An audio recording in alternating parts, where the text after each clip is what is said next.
નમસ્કાર દર્શક મિત્રો, આપ જોઈ રહ્યા છો IHRTC ન્યૂઝ અને હું છું રિપોર્ટર દિનેશ કુમારસિંહ બાબરિયા ઘેટી.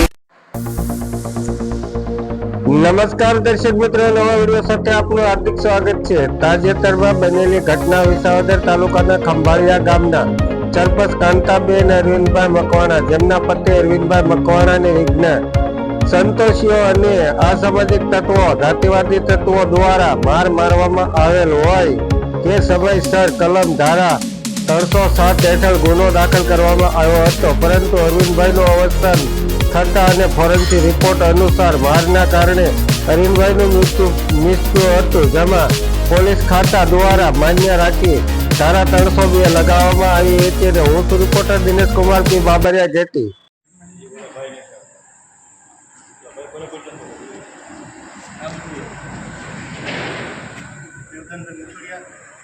જિલ્લા પ્રમુખ સમસ્ત અનુસૂચિત જાતિ સમાજ જુનાગઢ. આજરોજ અમે જુનાગઢ એસપી કચેરી આવ્યા છીએ.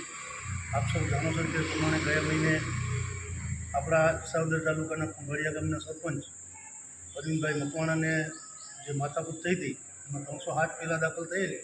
બાદમાં ગઈ તારીખ 12/5ના રોજ અરવિંદભાઈનું અવસાન થતાં આ જે મારામારીનો મામલો હતો 307નો એ 302માં પલટાણો છે. અને અરવિંદભાઈનું FSL મારફત PM કર્યા પછી એ FSLના PMમાં પણ એ જ આવ્યું છે કે જૂની ઈજાઓને કારણે એમનું મૃત્યુ થયું છે. એટલે આ જે મૂળ આપણી FIR હતી એ મૂળ FIRમાં પોલીસે 302ની કલમનો ઉમેરો કરી દીધો છે.